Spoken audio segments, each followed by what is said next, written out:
on the small smartwatch screen. On the strange home shopping channel that had started playing, the show host had just spoken. With the face of her colleague, Kim So-lium. This is home shopping, but there's nothing to sell. In that layered, surreal moment when you would normally think, this cannot be real. Everyone, why do you watch home shopping? Kim So-lium spoke seriously, in a voice that was pleasant to listen to. Because something you really need just happened to come on? Because you think the words historic lowest price are actually true? Because you're convinced that if you buy whatever they're selling now, you'll come out ahead? Well, that's not me. Wearing a suit, Kim So-lium looked a little embarrassed and cleared his throat. I end up watching it because I'm lonely and empty inside. That's right, I'm exactly the loser who doesn't even have a partner, gets off work, flops down on the sofa to eat ice cream straight from the tub. Anyway. Before she realized it, a short laugh burst from Ko Young-gin's lips and faded. Speaking playfully, Kim So-lium clasped his hands and then planted his butt on the table where the home shopping products should have been lined up in style. Home shopping channels are different from dramas. They talk to me, and they present a solution. If you just buy this, you can be happy. If you buy this, you're a really smart person. That's the magical phrase home shopping offers. It just doesn't guarantee the outcome. We all know it. All of us have something like a blender we bought from home shopping, used exactly once, and then shoved into a corner in the box it came in. Is he allowed to say that on a home shopping channel? Of course, sometimes home shopping is right. But today, I'd like to talk about something a little different. Smoothly wrapping up the topic, Kim So-lium patted the seat next to him toward the person on the far side of the camera, toward me. Come on, have a seat. The truth is, there is something I prepared to show you today. Of course, the home shopping viewer would think. That was just bait to sell the product, right? Announcing there's nothing to sell is just preemptive shock. Now he'll start insisting that what he's selling is on a completely different level and push the viewer to buy. But I'm going to give it away for free, because I already bought every single unit of what I'm selling with my own money. What kind of insane line was that? The show host hoarded the stock. I'm not joking, I really bought it all. I placed the order the moment the broadcast started. Look! Kim So-lium started pulling boxes out from under the table one after another, 15 in total. The fairly large boxes were neatly wrapped. The opaque material kept the contents hidden, and on the outside, in quaint lettering, the word present was written. And he stacked them on the table with a thunk, thunk. So, I packed these with everything that looked like the best, the most coveted products this home shopping channel has in stock, and wrapped them at random. The show host looked at me with an incredibly suspicious stare. He asked me how on earth I was planning to introduce and sell all this. Hey, friend of the talk show, I know you're capable. But you're seriously going to dump everything into random boxes and sell it? Do you think the customers are idiots? Yes, they are idiots. He just never imagined that idiot would turn out to be me. What even is this program? So this is supposed to be like a lottery disguised as home shopping. Please let me outlet out, please. I'm trapped in home shopping, trapped in shop trap. What's inside them? Only now did she notice that at the bottom of the smartwatch, a chat window was scrolling by to complete the look. But ever since the moment Kim So-lium started saying insane things, it had been updating too fast for her to realize it was there. You're curious what kind of products are inside, right? Whether he was reading the comments or not, Kim So-lium put his hand on one of the boxes as if to open it, then stopped, teasingly. Then he grinned. Ah, the way to get one of these gifts is very simple. Just enjoy yourselves while you watch. What that means is... Kim So-lium stepped closer and closer to the camera. Ko Young-gin became aware that she was unconsciously leaning forward herself. You just have to talk to me. Kim So-lium took a smartphone from his pocket and turned it on. Then he opened a memo app, wrote his cell phone number, and showed it to the viewers. Here, this is my number. I'll be taking calls the entire time this broadcast is on.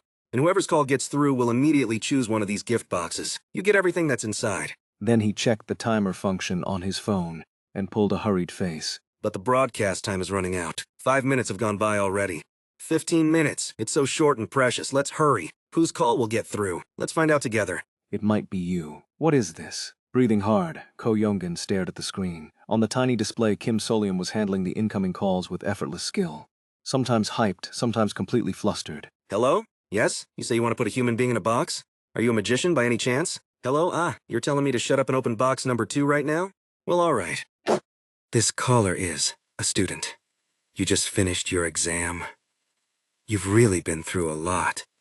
I'm happy to be giving you a gift. Viewer, I'm pretty sure this one's a tiger. Is there anyone who can interpret? If you can, please leave a comment. Thank you. A taxi driver. Wait a second. You say we know each other? This is home shopping? No, she wasn't sure you could even call this home shopping anymore. Isn't this just variety TV? If she had to assign a genre, yeah. A talk show. You laugh and cry listening to the stories of all kinds of people. And you give a gift to everyone who takes part in the interview, so formulaic it was textbook. But cliches become cliche because they work. And there was a kick too. Hello, he. The people on the other end of the line weren't always human. Sometimes there was the creak of a gloomy wooden floor. Sometimes the background was filled with the screams of people in the middle of dying. People said things that made no sense, and the studio lights flickered or turned red. Kim Solium always took the calls with the caller ID discreetly obscured, but every so often, she caught a glimpse of utterly impossible numbers or bizarre phrases. Be a good child, come back. Each time, Ko Yongun's heart turned ice cold, even now. Ah, right there. One of the elders in my family just called. No, wait, our mascot. I'm fine. I'm working hard! The host chatted with something that was obviously not human, as if it were some old relative. The jolt that came from that uncanny mismatch. Humor, horror, familiarity, all of it fused into 15 minutes, packed tight with conflicting stimulation. This is so good, this is a good, this is a good. Next, hurry. That ghost, fuck, that's terrifying, die. Please someone tell me this guy's in-heart account. This concept is insanely good. The comments were updating at a speed that made them impossible to read anymore. And then... And now we have one gift left. Just one. What's left is, you've got to be kidding me. This is the very first box I picked and packed myself. Wow, I am so curious who's going to get it. Hold on, 1 minute? We only have 1 minute of broadcast left? Let's take a call right now. 1 minute before the broadcast ended, the final call was connected. Hello. And then, from beyond the smartphone, from that modern mass-produced device, came a voice with a depth and resonance far too profound to belong there. Oh, pleasure to meet you, friend of the talk show. Startled, Kim Solium jerked his head away from the phone. Staring in disbelief at the sound on speakerphone and the in-call screen, he said, Everyone, the person who just called is, don't be shocked, my God. The legendary host of the late-night talk show, Mr. Brown, is on the line. The comment window filled with the howls of grotesque things. Naturally, Ko Yongyun swallowed. A famous darkness. Even within the darkness, she knew there were strange hierarchies and systems, things beyond what you see, the rest of what's out there, that were hard for humans to even grasp. That distinct, pleasant male intonation rang out again, along with a faint band sound. Surprised? Oh, in that case, I have one more little surprise. Excuse me? What time do you think it is right now? Close to midnight, I guess. No way. Have you figured it out? You're appearing on the late-night talk show right now. Wah. Kim Solium exploded. Ko Byung-gin didn't know it, but he was loud enough for it to carry all the way to the shooting locations of the other contestants whose segments were being simulcast for the show host's survival nearby. Wait, hold on. No, is this okay? Is it okay for this program to be carried on the late-night talk show? Of course it's fine. I'm the one who called. What I'm wondering is whether your broadcast is all right. If the simulcast is inconvenient, we can cut it off right away. Huh? No, just a moment. Kim Solium glanced off camera for a moment. It seemed someone important was standing there. Then he quickly nodded with a bright expression. Yes, they say it's absolutely fine. And 45 glorious seconds went by. When Ko Yongyun came to her senses, she was sitting dumbly on the coupler between the train cars. A dream? But soon enough she saw it. That the Delusion Home Shopping Live app was now sitting clearly installed on her smartwatch. And if she had known that what she'd just watched was the show host survival program, she would have realized instinctively that Kim Solium must have won. Back in the studio, Kim Solium kept waving at the camera until the light went out. The broadcast that ended with the call from the host as a finale had gone pretty well. At this level, even if I couldn't get a slot on the main late-night talk show, they might give me a small special corner now and then, right? No. I have no intention of going back to the late-night talk show, to that cool workplace. Right, my goal was to come in first on home shopping, and that, clap, clap, clap beyond the dead camera. The Delusion Home Shopping Show, host fixed me with an odd stare as he applauded. With his blood-red mouth, he spoke. Very clever, right? You use the fact that the final broadcast doesn't end when the products sell out. You ordered out the entire stock at your own expense the moment the broadcast began, sold out everything, and then handed it out for free to win viewer favor, to spend the rest of the slot on pointless chatter. As expected of someone seasoned in the industry, he'd picked up at least that much. But the thing is, Still, my ratings were the highest, weren't they? the chatter wasn't pointless. I'd used gift drawing on purpose to keep viewers' eyes on the screen. I'd used the call-ins to ramp up their anticipation.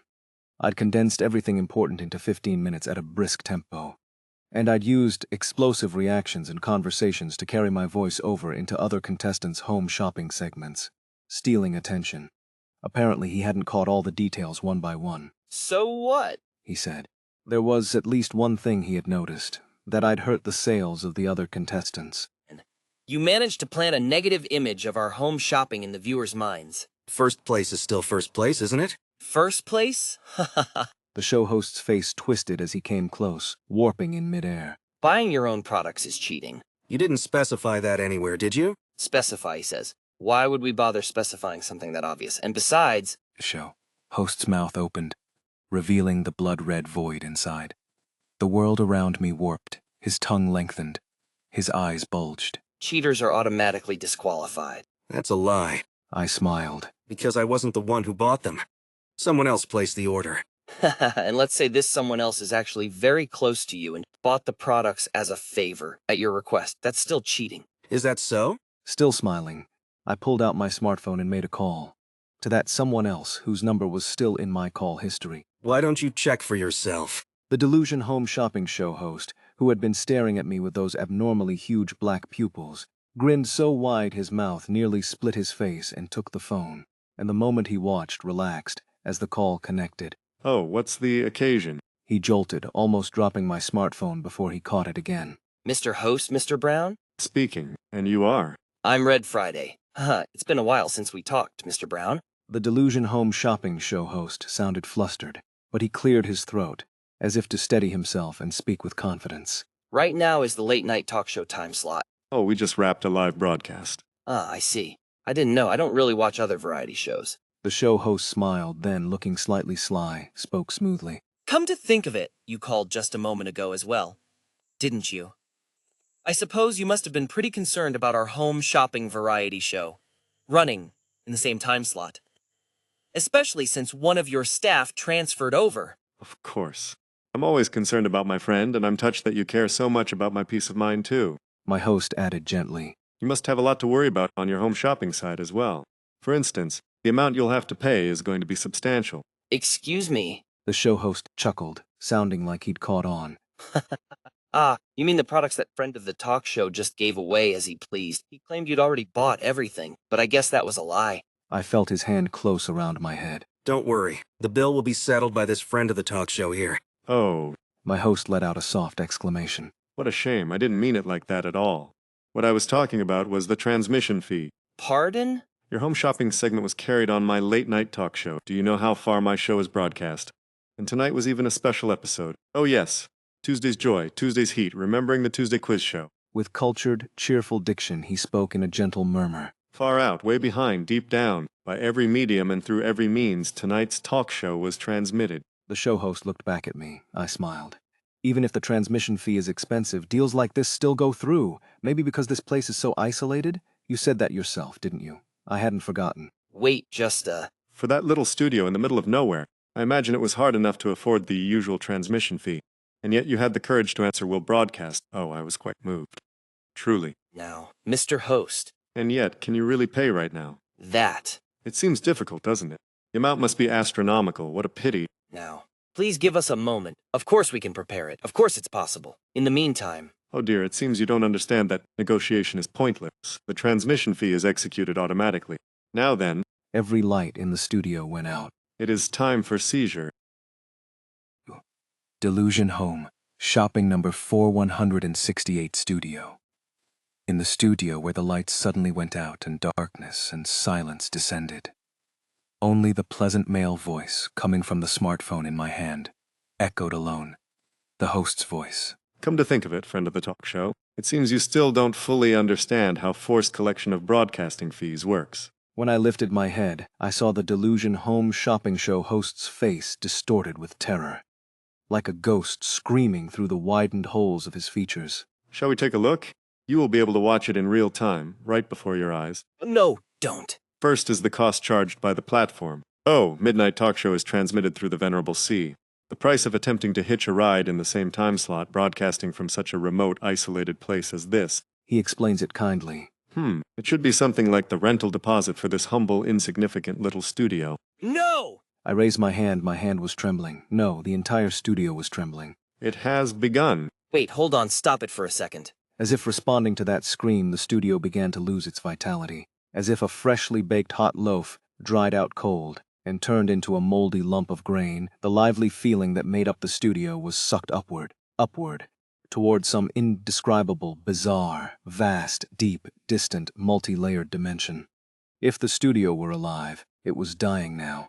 It even sounded like I could hear its dying scream, and soon everything chilled over. There, the studio deposit has been collected. Now, new. Oh, look at you being dramatic. I thought you had no talent since you just repeated the same lines over and over. The show host collapsed onto the floor. His arms were stuck flat to the ground, radiating a grotesque and sickening terror. The uncanny old voice inside the smartphone spoke gently, like a gentleman. Then next, the broadcasting fee Midnight Talk Show is owed remains. The show host jerked his head up. The price for using my program as advertising, the price for having my program simultaneously broadcast your home shopping survival event in real time, this tremendous act, you see. Oh, do not worry too much. It is simply that. I'll be taking this studio as payment. Wait, you didn't say anything about paying money. I only said I'd allow the transmission. If money was involved, I wouldn't have... Goodness, must we spell out the obvious? He was getting back the very same words he had thrown at the host earlier. Pale as death, the show host pleaded in a trembling voice to his creditor. Now, wait, Mr. Brown, no host, sir. Please listen to me. I have always respected you. Ha! The entertainer of an era. I've worshipped your show so much. Oh. Now, I've been extremely cooperative, haven't I? And we've always had a good relationship, haven't we? Delusion Home Shopping once even supplied teddy bears to Midnight Talk Show free of charge. Ah, yes, I remember. For a moment, the show host's face lit up, but... Thank you. Then I will now proceed with collection. Now, Snap. A finger-snapping sound rang out. Then flames engulfed the corpse of the studio, frozen cold. Through the flames, I could almost see the show host Red Friday writhing and screaming, and then... Ta-da! It was all gone, as if nothing had ever existed. Where the studio once stood, there was now only an empty black void. Left behind was a single A4 notice posted on a door far away, the one leading toward the platform. Rental inquiries. And that's it. That was how to collect broadcasting fees from a scammer. Clap, clap, clap, clap. Holding the smartphone in one hand, I clapped the back of my other hand enthusiastically. Goodness, what marvelous skill, and such a refreshing ending, almost a shame it wasn't aired on the talk show. Will you maybe talk about Delusion Home Shopping on the next talk show episode? Haha, my friend. Even mentioning something is a kind of attention. There is a reason we have never put jokes about Delusion Home Shopping in the script until now. I see. Understood. But then another question rose in my mind. What about the show host? What happened to him? He ran away during collection, probably holed up at Delusion Home Shopping headquarters, bawling his eyes out. Come, shall we walk a little? I realized that beside me, a towering gentleman in a suit was already walking. Like praising an employee, the man patted my shoulder as he walked across the place where the Delusion Home Shopping Studio had once been. Footsteps echoing, and on the empty wall there, a black and white poster appeared out of nowhere. A Friday gift for you, miracle prices. Magical new products. Delusion Home Shopping. Originally, Delusion Home Shopping was an advertisement program that aired randomly on Fridays. It seems it lost its identity somewhere along the way. The poster vanished as his gloved hand brushed over it. And now that the newly built studio is gone, they should finally understand their place and run their business more humbly. Yes, returning to one's beginnings, what a pleasant phrase. You're amazing, host. Oh, no need to call me that, my friend. I'm simply your friend, Brown. But wanting to express respect from the heart is only natural, isn't it? For a moment, emotion swelled in my chest, but I soon recalled the important matters. What about the short-term employees who worked in that studio and us? What happens now? Oh, Midnight Talk Show also took over this studio's employment contracts, so you will all be moved to the talk show studio. Then, the residents of Segwang Special City who were trapped here. Will they become Midnight Talk Show crew? If they are ready to work hard, opportunities are open. What a relief. They'll get a chance to work at Midnight Talk Show, and they'll escape Segwang Special City, too. It was wonderful to know there would be a new chance for people who had been bound to this Delusion Home Shopping Studio, wasting away in thankless work. Then my teammates, too? If they work for one day at the talk show, they will be sent home with wages. Oh yes, they must be treated according to their contracts. Thank you. I smiled brightly and bowed my head. This is great. Everyone would get to enjoy a fun, rewarding day at Midnight Talk Show. So then, wait, a strange unease twisted in my gut. Hadn't I forgotten something? Now, my friend, time to enjoy your reward. Have you forgotten you won first place? Oh. I let out a cheer, then deflated slightly. But host, The studio is empty now, so I don't think I can receive the prize money you promised.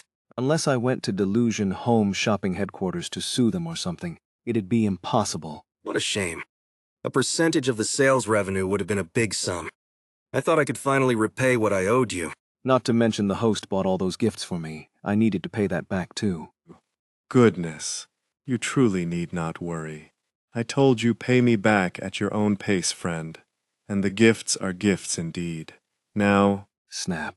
With a tap of fingers, a storage room door appeared in the empty space. Inside were all the products Delusion Home Shopping had sold. These are the items collected from this studio. Take as much as equals your prize money. Good heavens. I will invoice Delusion Home Shopping for the cost. Now go ahead and pick whatever you want. Thank you.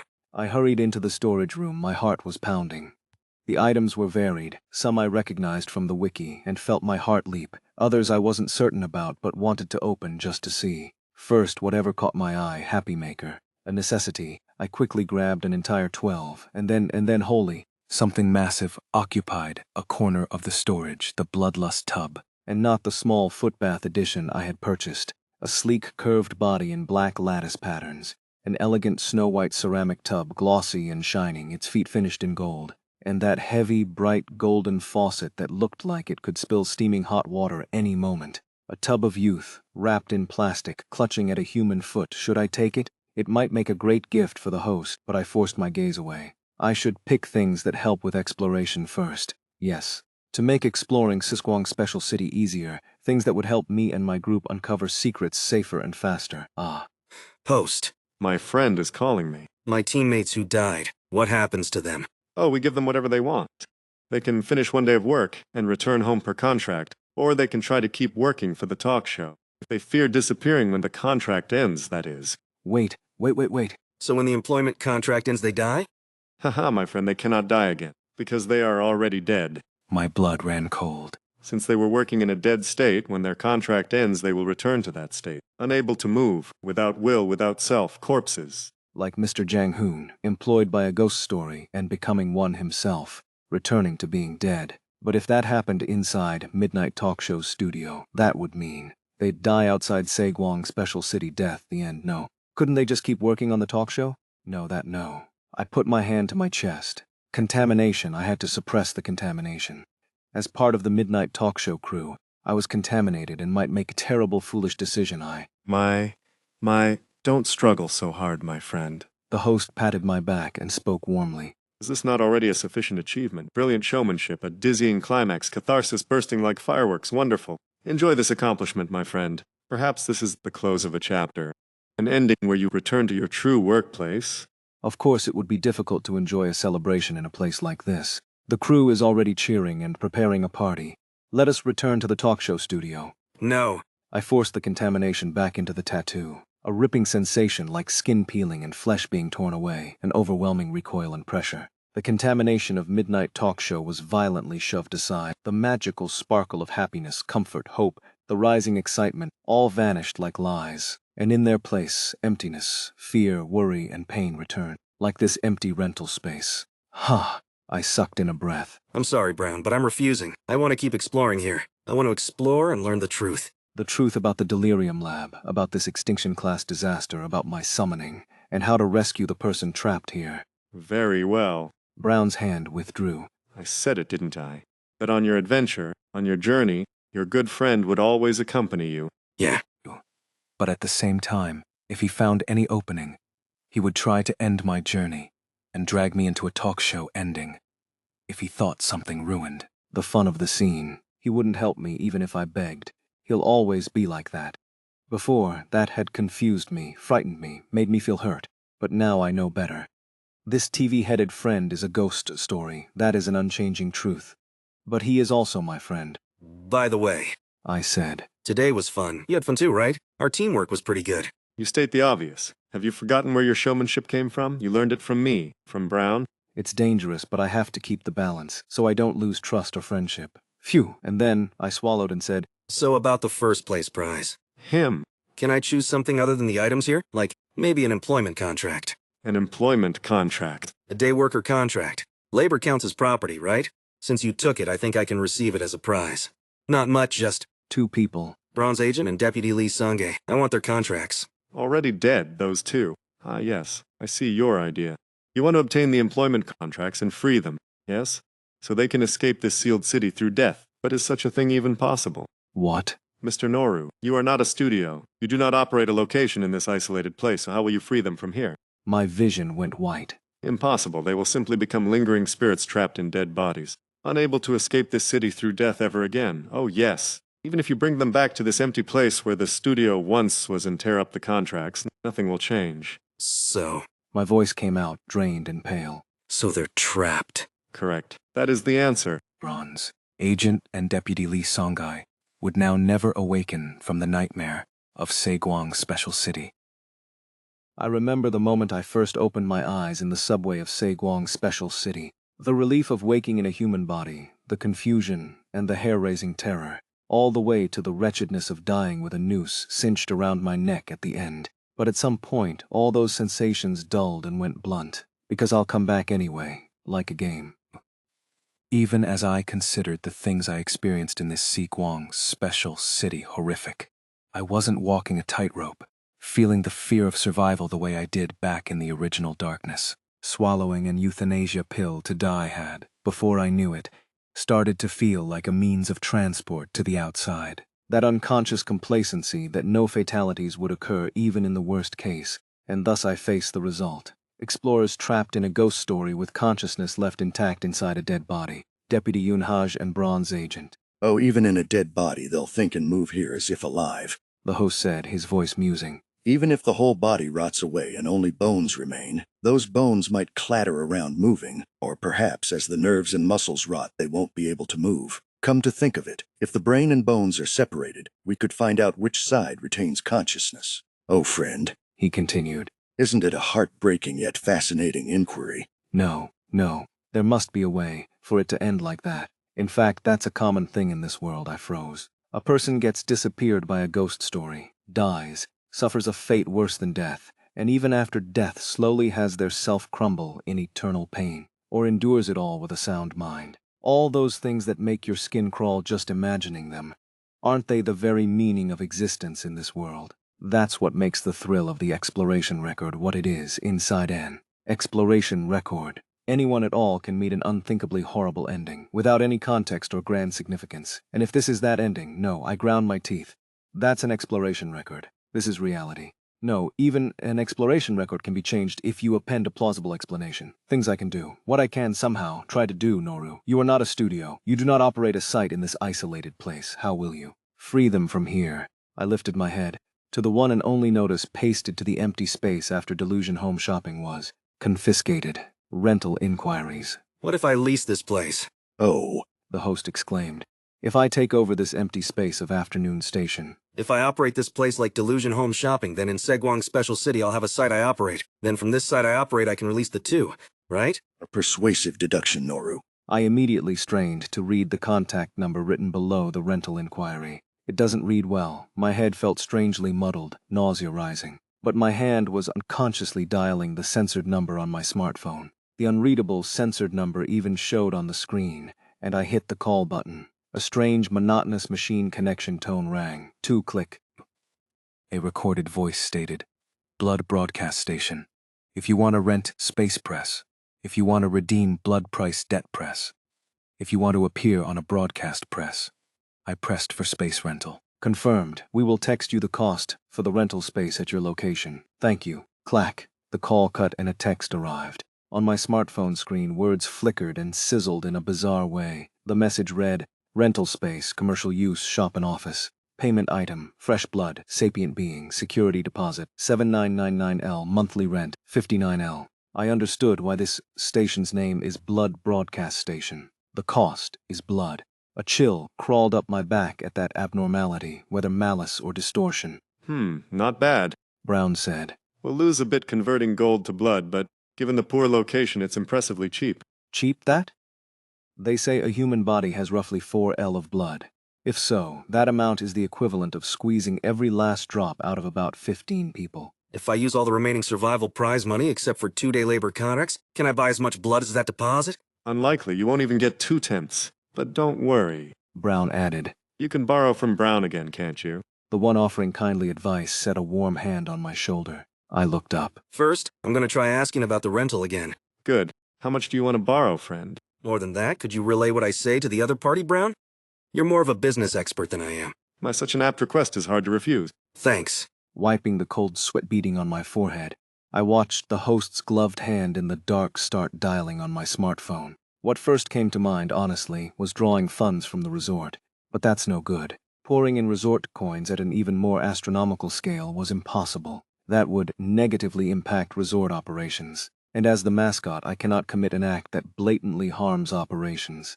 Scattering some coins and gifts falls under the domain of promotion, so I've been doing it without strain, but once it reaches a deposit, scale the story changes. This is just an isolated city subway station with almost no promotional utility for a theme park ad. Investing that level of money is impossible while bearing the mascot identity. And then that numb, strange voice I'd heard earlier came out of the smartphone. Connected. Thanks. Then ask this for me. I swallowed. Is it possible to rent only a portion of the space? About 1/10 of the total area, even 1/20th. Who? Right. If I can't rent it all, a part will do. What matters is that a site exists, and then I can naturally assume the day labor contracts. They say it's possible. I clenched my fist. They'll provide the deposit and rent. And Brown conveyed the following: rental space, commercial use, 20 shop and office, payment item, fresh blood, human, security deposit, 499L monthly rent, 3L. A modest sum. Done. Not exactly 1/20th, but this I can surely cover with the prize. Shall I deduct it from your prize, friend? Yeah, please use that for the deposit. And in that instant the rental notice moved, and in its place a space appeared. The notice that had been right beside the stairs had somehow relocated to the opposite wall, and inside the glass door where the notice had been affixed, a dark red line had formed, a small rectangular space. The size I said I'd lease, a space minuscule compared to Delusion Home Shopping, and in the corner a red mailbox had appeared at some point. Instead of the usual envelope logo, the mailbox was smeared over as if someone had swiped a finger with dried blood color to draw a dark red inverted cross, along with the caption, Blood Broadcast Station Monthly Rent, Unpaid. It seemed this is where I'd pay the rent, if so. Now then, shall I deduct the rent from your prize as well? Wait. I began to pay the rent myself. Noru? I shoved my arm into the mailbox slot. Then, from the supplies I'd brought, I took out a military knife and cut that arm. With pain, my blood poured into the mailbox. But urgency and tension blunted the pain's force. This reminds me of what I did with the bloodlust tub. I heard the sound of liquid dripping from the hand I'd inserted into the slot. Good heavens, friend, what are you doing? Saving my prize. Right before I almost blacked out, I slowly downed a low-grade regeneration potion, so it would recover gradually. Only after the bleeding stopped did I pull my hand from the box. About half, it seemed, had been paid. Brown, could you deduct only the remaining unpaid amount for the rent from the prize? This way, I could take a bit more stuff from Delusion Home Shopping. I can't miss this chance. I had to do everything I could. I must not be complacent anymore. Oh my, Brown said. the viewers must have fainted dead away. That's a truly shocking thumbnail shot. I gave a bitter smile. I heard Brown's sigh and the snap of his fingers. And monthly rent, paid. The inverted cross mailbox vanished along with its marker, and lights came on inside the little space I'd leased. And at the same time, the giant host's black silhouette that had been beside me in the dark was gone before I knew it. But his voice, as always the good friend, remained at my side, continuing to chat even in the lit space, still lamenting what I'd just done. All right. In any case, you do have a little space you can operate, Noru. But what kind of shop will you run? Above all, who will you have run it? My friend has a lot to do in this area and can't hole up in a tiny shop to mind the counter. Yet if you poach that rustic lodge keeper from the resort, your lovely, humble resort will be without a manager. In the end, they'll call for you. On that point, there was exactly one thing. A method that came to mind. I reached into my tattoos, then pulled out, from inside them, the dismembered corpse I still hadn't disposed of. Kim Hyun, Skek, a new hire who died sliced in two in front of the main building elevator by a brilliant, nameless cult executive. He grew up in the same facility as Jang Hae-yoon, then was brought back to life when Jang Hae-yoon's wish was granted by a wish ticket. Like you took in Jang Hoon, could you take us all in too? The person who had begged to be employed by me. Oh, but this is a corpse, isn't it? A corpse can't sign an employment contract. Correct. But this person already verbally expressed the intent to join. In that case, I can hold an interview to ask whether that intent is unchanged even now. If what I'm creating here is a part of our golden resort, if it's that magical space. Impressive. Then will you begin now? I nodded then, inside the space. I'd least placed a hand over my chest, and I summoned the contamination of Flower Golden Resort, a yellow mascot. A thick mascot head engulfed me, that heavy wad of cottony softness settling into place. I will start.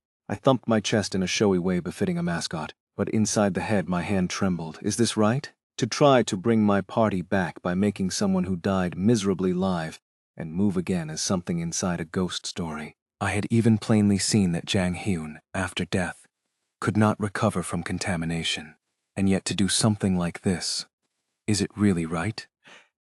I even thought maybe I should call Jang Hyun instead, but calling Jang Hyun would mean giving up any chance that person could recover as a person. Nailing them here would mean halting the Disaster Management Bureau's treatment. I felt I was making an irreversible choice, but there was no other way. Somehow, by today, I had to obtain the dated labor contracts and release the two from a hellish ending. Do it, I have to carry it. And the resort is a good space. I will treat employees very humanely. Very, very. So let's do it. I lifted a forepaw and declared, Resort Souvenir Shop. The little space sparkled. On the area, declared part of the resort, the magic of Yukwai Theme Park began to settle. A ghastly, delightful, cheerful, beautiful piece of the resort. The interior hadn't gone in yet, but the declaration alone was enough for now, and I called for it. The resort employee employment contract. I looked down at the body cut in two and asked his intent. Will you work? Then the body began to mend. Upper and lower halves joined, and across the seam, like an interviewee's neat belt, a strap cinched with the Yukwai Theme Park logo embossed. Soon color returned to his face, and like tape winding, a hairstyle and outfit suitable for a resort job applicant magically wrapped his body, and he opened his eyes. Hello, I braced myself. That the dead self of this person, fully contaminated into the Yukwai Theme Park Resort, would respond to me like a mass-produced mascot. Thus I would use a dead person as an employee to operate this space and... Employee? Employee, this is no. Where exactly am I? Did you hire me? A flustered face, a gentle expression and tone, and confused gestures and expressions, I realized. He is in his right mind, not a contaminated, subordinated mind. I'm sure my waist, huh? Kim Hyun, who had gone pale as if he'd recalled being cut in half, and was fumbling at his waist, soon lifted his head with a look of dawning comprehension, expectation, and tension mixed. Did you fix me? Close. Thank you. And I realized, even though he had only ever seen me as 300666, he recognized me in one go in my golden mascot state. He is certainly not in an ordinary human state. And yet how does he look so, rational and like an ordinary person, as if not contaminated? Wait, it felt like lightning flashed through my head. Chief Minseong, too, had his self restored the instant he came in here from an extreme contamination state. If that isn't a condition limited to the living, no way, no way. I called a name. Now that a resort zone existed here, I could connect and summon my employee. Wild Ox. Yes, mascot. I turned my head. A dark brown, long-haired man, fully dressed in a resort uniform with yellow accents, was standing there. But unlike the bright, cheerful staff voice I'd heard at my ear, he wasn't wearing that bizarre, beaming grin. Mascot? Trembling eyes. Hound. A pale gaze. It was Jang Hyun standing there in his right mind. When I last met Jang Hyun, no. When I called him and he appeared, he was still a resort employee. A ghost story working at a ghost story resort. Once human, but no longer human, a chilling being.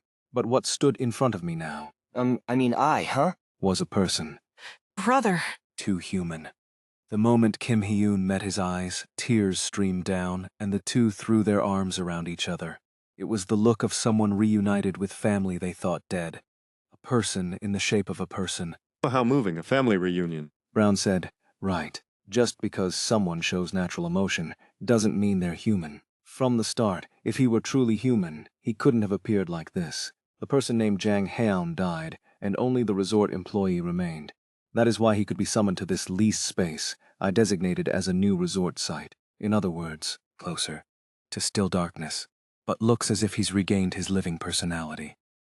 How on earth? Something wonder or fear ran cold down my spine. In the meantime, having barely finished their reunion, Jang Hyun turned to me and spoke. A mascot. Thank you. Is this also something you did, mascot? I silently looked at the employee, then asked, Who are you? He faltered. Pardon? That is, Wild Ox while I was working at Daydream, then I became Wild Ox working at the resort. Who am I? As if he'd caught on to something, Jang Hyun's expression changed. I know that mascot was Noru. Ever since I was in the wrap-up team, I received a lot of help, mascot. Jang Hyun swallowed. I died, right? In that resort room to another employee, and you saved me, mascot. And so, surviving as an employee of Flower Golden Resort, is that right? That's right. Yes. Head bowed low, Jang Hyun soon continued in a tone that sounded a bit artificially bright. I was definitely in a hot spring-like place where the agents were, and there I faintly began to regain self-awareness. Ah. So the effect wasn't a total zero. Of course, it was so slight as to be judged meaningless recovery. The kind of thing that likely made the despair of false hope even worse. My mouth went bitter at the thought. But now expectation and tension stormed in Jang Hyun's eyes. But right now my consciousness is clear. Have I recovered? Is this also something you do for employees? At that moment, Kim Hyun couldn't hold back and spoke up, anxious. I also want to become an employee. You brought me back here to ask me that, didn't you? Should I sign? Dead, revived, not human. Even after going through these insane occult things multiple times, the two who grew up in the nameless Shining Church facility treated me with a strangely everyday casualness. That birthed a bizarre chill, and my thoughts deepened. If you sign, you must work? I said, pointing with a forepaw. Here. Here, then. A faint look of bewilderment tinged both figures' faces, an empty bare space connected to the platform, a small retail space not even 15 pyong. For the time being, here I can't leave. Right. With a sound mind, he can't leave. The moment he goes out, the living personality will vanish again, and only the resort ghost employee will remain. In the end, it means they have to remain almost confined to this space, in a cramped area under 10 pyong. Sorry, only here, in that form. And if I remove this space, they'll have to return to the resort. There they cannot exist with a living personality like this. Silence fell for a moment, but I'll try staying here anyway. If this is part of the resort, I think it'll be all right. Then, as if watching my mood, he added softly. Also, if I can work with my brother, I'll be able to work more happily. Yes, I'm used to being in tight spaces. I can do well. The Hunes answered me as if actively appealing. The pride I feel as a mascot seeing enthusiastic employees, and the complicated feeling that Kim Solium the human feels both seized my head at once, and both acknowledged it. There was only one answer right now. Got it. I took Kim Hyun's signature on the employment contract. Then, what should I do? Souvenir sales. At that moment, the material of the floor and ceiling of the space I'd leased changed. Formal wood and golden trim, the fittings of Flower Golden Resort, and merchandise rose up on a wooden counter that sprang from the center. Goods sold at the Flower Golden Resort gift shop, amenities, and most importantly, foodstuffs. Good Kid chocolate bar, golden edition, flower cookies, garden salad, and even hot dogs and several theme park foods with the Yukwai theme park logo. Flower Golden Resort souvenir pop-up store, a substitute for Delusion home shopping. Since that place got wiped out, the survivors lost a source of provisions, which meant the lives of the survivors on the train would get harder, and the probability of some negative impact reaching Ko-Yong-gen was quite high. So it must be replaced. There would be risk of contamination, but I'd brought as much edible by humans food as possible. It should be all right. Even if I want to sell more or hand it out free, this is as far as it goes. Surprisingly, even hauling this stuff here from the resort proper incurred a kind of shipping fee. I have to burn through coins rapidly to transfer it. It seemed barely possible only because this is a broadcast station and thus has some degree of connection to ghost stories beyond Segwong's special city. I stifled a sigh and, Be careful. Troublemakers, I'll kick you out. a mass-produced mascot was stationed, because it's a resort zone. As the golden mascot, it would perform basic functions. Thankfully, the employees could step beyond the gold border I'd marked for Tenpyong, as long as I, the resort's mascot, permitted it. Whew! It was at least fortunate their roaming radius widened within afternoon station. Impressive. Strictly speaking, it's not a choice that greatly benefits the resort, but blazing a new trail has its own fun, Brown observed. Your two employees look happy too. My employers as good as my friend are rare. That's probably not true, but I was relieved all the same. Whew!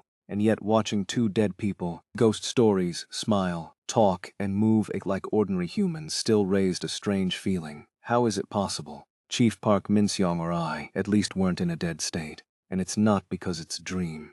They were truly summoned into Segwong's special city. Even so, to appear so human perhaps. The property of Saegwong Special City, wait. And I heard something strange. To heaven, to paradise, I think it meant something like that. Could the disaster of Saegwong Special City, the Yukwai Research Laboratory's research into heaven and paradise, be related to this phenomenon? Wait here. Leaving the employees behind, I looked past the empty space marked with the rental sign.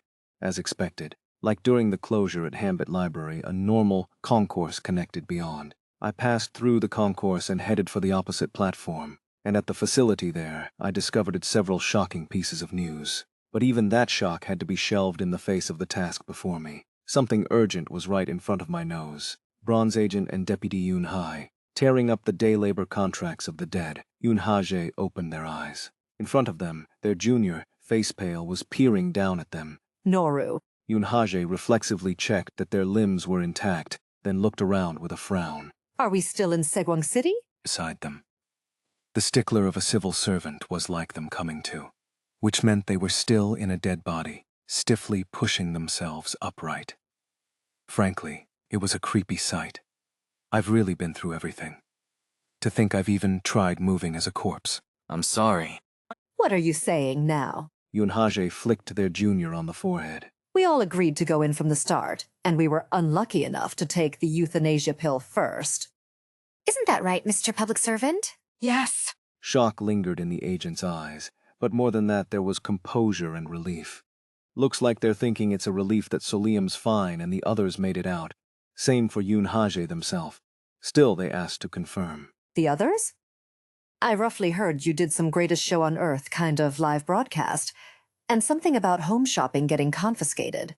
We were sorting inventory in the warehouse. Roughly similar, but not exactly a Greatest Show on Earth. Anyway, the others got out safe. Good. That settled it. Yoon Ha-jae craved a cigarette, but didn't pull one here. They couldn't be sure a dead body could smoke. Besides, where they were now looked like a kind of shop. What's this place, then? It's safe. I leased it by a rental contract. Leased? It felt bad. Kim Solium smiled. A human-shaped silhouette stood behind him, somehow familiar looking. Agent Hwagak? Ryu Jaegwon rose, trying at once to confirm the figure behind. Kim Solium rushed up to restrain him. Calm down, Agent. What on earth is going on? It'll be better to step outside and talk. Noru? Yoon Ha-jae deliberately wobbled their dead body a bit comically. We, Tisk. Going out's going to be hard. No. Kim Solium hastily pulled 2 sheets from his coat, the very day labor employment contracts they had signed. I obtained your contracts. If we tear these up, you can leave. Then his face froze. Noru? The contract won't tear. Why? As Kim Solium reeled, the realization hit him a second later. I was too weak. The idea of leasing only a tiny portion of the space ultimately led to insufficient control. He could let the hires move as if they were living people, but the authority to cancel and void the subordination itself did not lie with this leaseholder, because he didn't have that much power, but that could be solved. You can just borrow the deposit. There was a slight issue, but don't worry. I can fix it right away. What issue? I asked what issue, Podo Agent. It's probably because I contracted the lease too small. If I contracted bigger... Don't. Do not make contracts recklessly in a supernatural disaster. If you've already contracted it, at the very least do not increase its scope. Ryu Jaegwon grabbed Kim Solium's arm. You knew that too, which is why you kept it this small, didn't you? What did you do to lease this space? What price did you pay? It's really fine. Kim Solium pulled his arm free. I handled it well. There's also a safe way to borrow the remaining cost. Are you out of your mind? Oops. Never. Never entertain the idea of going into debt to a supernatural disaster. A flicker like fatigue crossed Kim Solium's face, then vanished, leaving a calm look. I already am. There won't be much difference in the amount. So... There won't be. You crazy kid. Yoon Ha-jae hurriedly seized their junior and whispered. Have you ever, even once, seen a bastard who kept borrowing from a monster in the dark and became its debtor get a good ending? You haven't. You know it. Kim Solium's face clouded, then he ground his teeth. But Yoon Ha-jae didn't change their words. So leave it for now. Deputy. Don't forget, our bodies are fine outside. Yoon Ha-jae jabbed a thumb toward the empty air, out there. You said this was entry through a dream. Like a kind of coma. Better for us, if anything.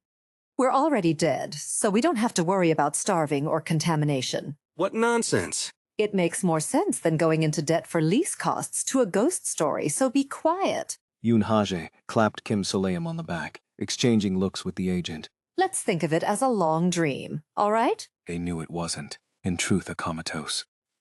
state with the mind held dead in a nightmare ghost story. That's practically the prelude to being processed as missing. Play the long game. But this conclusion was sincere. A few hours later, we signaled the train shelter, entering the platform and boarded. Are you? Ko Yonggyun, who had brightened as if she had a lot to saying us, took in the sharply reduced headcount and the mood, then simply welcomed us with, You've worked hard. and I and the two companions split up to move, because our goals differed. As things stood, I couldn't just leave. Check the next station too. No. Check as many of the Yukwei research laboratory facilities in the stations as possible, as fast as possible. Confirm the hidden pieces, and somehow, find a way to get people out of here. I recalled how the two reacted when I said I was heading to the next station. You mustn't. No, I mean, please stay on the train as much as possible. If staying on the train isn't workable, then at afternoon station, next to the counter, please. Absolutely do not help with the work and just stay there. Got it. The hand that patted my shoulder, steady. I'll wedge my butt on this train somehow, so don't worry. This old-timer will get thicker skin too as he goes. I'll find out whatever I can. I assented to that. If they're on the train, they can stay whole. Then the two would be safe. So right now, the two had gone to see Ko Yonggyun's aunt, who managed the back cars of this train shelter, armed with a few bribes to hand the conductor up front. It's okay. And as for me, still an outsider, I decided to use what I'd bought last visit at the stall in Car 7. Counter for purchasing, Car 8 lodging ticket. Here it is. The train lodging ticket was a transit card with a series of numbers scratched in with an awl. I handed the item to the shelter guard posted at the door and was allowed into Car 8, clatter. With the sound of a door opening, the last car, outfitted with blankets and shabby bedding, came into view. I let out a breath. Just one day, let's sleep one day and move. So much had happened that I wasn't sure I was making the right calls now. Hyun, the dead deputy and the agent, Saegwang Special City, Yukwai Research Laboratory, Paradise, Talk Show, Resort. I need to rest. A human body, unlike 130,666, has to eat, sleep, and rest. Sleep first, then think again when I wake. Instinctively, I went to the spot at the very end and slid into the bedding, but I was already asleep. Piling sleep on sleep felt meaningless, and the thought churned until it only kept me awake. So I asked, Brown, about the people whose contracts you assumed, did they all start work on the talk show? They did, Noru. Brown replied. A range from more or less usable hires to those barely good for errands. And among them would be my party. When my people go home, could you deliver a letter for me? Not a hard favor at all, Noru. I quickly wrote a letter where I sat, that the two had become unable to get out of Saegwang Special City while dead, that this was my responsibility, but that I would find a way somehow, and for that, I would continue the exploration in Saegwang Special City for now, so there was no need to panic even if I didn't wake up. And, with an apology for the imposition, I also asked that the letter be delivered to Agent Choi. Like this. Please deliver it to Section Chief Lee Jae-hyun. Noru, I truly struggle to understand why my friend is leaving such a deferential note to a swordsman. Good heavens, even the letter itself is more than he deserves. I figured he'd say that, but I smoothed it over and finished my request to Brown. Thanks. And silence fell again. In the bright train car, lying on the floor, I turned my gaze meaninglessly. There was no door since it was the very last car, but it was finished off at that end. My eyes went blank, staring at the plates screwed down with bolts. The screws, the metallic color, all to the same standard, but here and there the passage of time had wrinkled them like a pattern. For example, the second screw from the left looked almost like a logo. Wait, it's a Daydream potion cap. I sat up. I looked at the screw again. My impression didn't change. Right. I rummaged in my pocket, pulled out the bottle of low-grade regeneration potion I'd used, and held its cap up to the screw the central pattern matched. I reached for the cap disguised as a screw and pulled hard. There was resistance, but amazingly it came out with a pop in the end, and the note, rolled like a screw and attached to the cap, came into view. Oh, you spotted this? Then you deserve to read this pro tip, lol. Read well and do your best. At the end of the note that began like that, the writer's name was written. Lee Kangyeon. Train shelter, Car 8. Strangely enough, the moment I unscrewed the Daydream potion cap disguised as a wall screw, I froze, staring at the note that came out from inside it. Strictly speaking, at the name of the person listed as the author, Lee Kangyeon. This is Deputy Lee Kangyeon from Team C-Lol. That was Agent Choi's cover identity. Strictly speaking, the employee identity they stole to dig up information inside Daydream Inc.'s then. Are you telling me this note was left by the very employee whose identity was stolen? Hold on. I hurried through the text. You're probably reading this in the clown show aftermath, where Yuqui's research laboratory's experiment failed, and high-grade darkness is popping like fireworks, right? This is talking about Segwang Special City. If you read the sentence above and don't know what it means, just skip to the last line, put the screw back in, and walk away, lol. From here on out, here's a pro tip, lol. I know it's hard just to stay alive when things are this insane, but there is a way to scrap this darkness entirely. I sucked in a breath. The answer is Daydream Inc. What? Fundamentally, Daydream backstabbed the laboratory, and that's how it all turned into this mess. It's a hell of a company. Anyway, do you want to clean this up? Without meaning to, my eyes dropped, hungry for the next line. Then steal back the dream cultivator that Daydream Inc. copied somehow, and install it inside a Yukwai research laboratory facility that still remains. If you found this note, odds are high you're a company employee, so you can at least try. Sorry, but I can't. Good luck. Lee Kangyeon, that was the end of the note. What kind of deranged nonsense is this?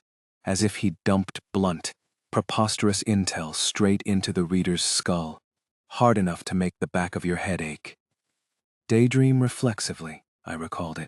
The dream cultivation chamber I'd discovered outside Segwang Special City. The desperate scrawl that smeared through the research notes next to the prototype dream phase device in that place. I was tricked, I was tricked, I was tricked, I was tricked, I was tricked, I was tricked, I was tricked, I was tricked, I was tricked. Even by circumstances alone, the pieces mesh like a puzzle. Daydream is not only using Yukwai Research Laboratories research and potions wholesale.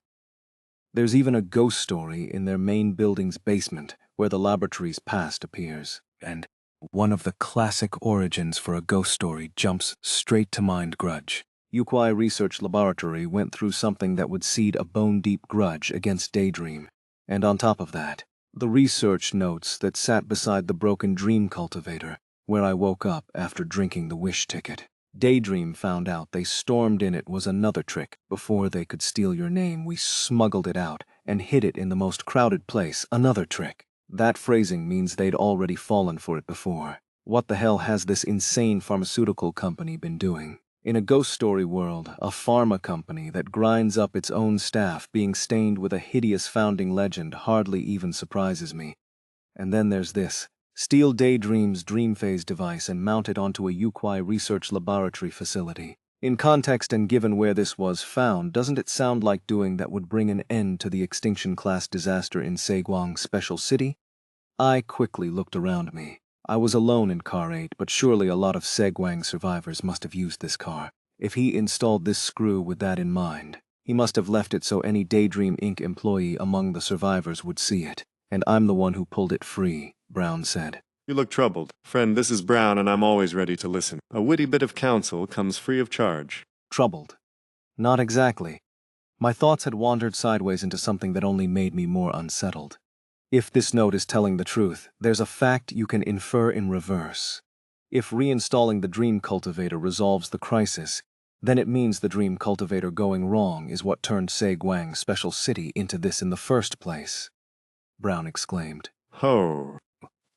And Daydream is now happily using that dream cultivator to blow their company up into an empire. A chilling red flag. And I know the subtitle of this wiki's world. No, the real title actually. Prophecy of the End, Dark Exploration Record. I'm going to lose it. I forced back a sigh and folded the note. My head throbbed and my mood curdled. I can't tell how far I'm supposed to take this line of thought. This suspicious note, the future. What I'm supposed to do. I turned onto my side and lay down, sleep first. And the last thing I thought before drifting off, separate from the contents of the note, something else was snagging at me. They feel similar. The self-proclaimed Lee Kangyeon on the note sounds a lot like Agent Choi. I almost compared the handwriting on reflex. But even from memory, Agent Choi's hand was clearly different. The note looks a lot messier at least. And thinking about it, the composition doesn't make narrative sense. If Agent Choi even worked at Daydream, that would be a full-blown Mary Sue background. A flagship-named character of the early Disaster Management Bureau, somehow having a backstory where they also worked at Daydream. In a multi-contributor wiki, that format barely survives. Even if it exists, it never lasts long. Someone will find a way to kill it or retcon it out in the middle. At least during the era of Dark Exploration Record that included Agent Choi, so Before Nameless Shining Church really swelled its power inside the wiki, that's how it was. This was separate from the problem of the parts of the wiki I couldn't remember. This was a problem of plausibility. Maybe it's just a daydream employee trapped in Segwang about to die a stupid death, pissed off enough to scatter bait text. But the way it read like the writer knew every contour of the situation kept snagging at me, which is probably why I even started fixating on the tone, sleep. When I get out, I'll just show this note to Agent Choi once. I shut my eyes again and pulled the tattered blanket over my head, and amid 1,000 worries, doubts, and thoughts running wild, fatigue and weariness finally dragged me under. I opened my eyes 5 hours later. Are you awake? Hello. It was edging toward noon, but the train interior lights stayed on so relentlessly that day and night were almost impossible to tell apart. So some cars do cover the fixtures during sleep hours. Ko Young-yoon's aunt, the one everyone called the station attendant, raised a hand in greeting when she saw me stepping out into car 7, and we traded a few short words about Deputy Yoon Haje and the Bronze Agent's condition, too. They were accepted without incident. Thank goodness, I let out a breath of relief. Good thing I set up that store in Afternoon Station. Promising that the two of them could draw provisions regularly from that store seems to have played as a very strong card in the negotiation. The happy maker I brought as a bribe must have done its part, too. Powerful painkillers are welcome anywhere. I also thought back to the Delusion home shopping items I'd scrimped and scraped together with the home shopping survival prize money, leaving at least a little unspent. Of course, no matter how good a bribe is, it only buys a moment, and I'm a little worried about future territorial hazing. Still, with Deputy Yoon Haj, ever the former journalist, skilled at slipping into small societies, it was a relief. From now on, the two of them will live next to place Yongin's received. Car 6. It'll be a bit cramped, though. Thank you. It's best to help if we can live by helping. This place was made that way to begin with. She said it matter-of-factly, but she looked tired. For the record, I also asked whether any survivor who'd stayed in Car 8 matched a man in a suit with an animal mask. Those kinds of people, you're the first. I see. And that was that. Looks like there's no way to use that to pick out the Lee Kangyeon who left the note. The station attendant sighed. It's not for nothing that the people up front are wary of you.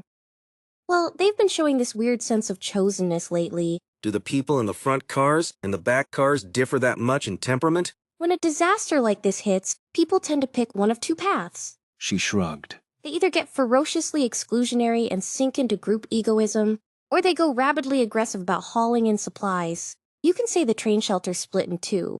Maybe hang around Car 8 a bit longer, get people used to you, then try striking up a conversation? I appreciate the offer, but that'll be hard right now. I lifted my head at the stop announcement. The next stop is Noon Station. I'm getting off here. I don't know how you sleep again inside a dream, but I definitely felt clearer after sleeping. I can move again now, and whether the note is true or not, whatever Daydream did, my job doesn't change. Explore the station, gather information and traces, and this station I can handle it alone. But when she heard I planned to get off at this stop, the station attendant's face stiffened. It'll be dangerous. Noon Station might sound pleasant by name, but it's not that kind of place.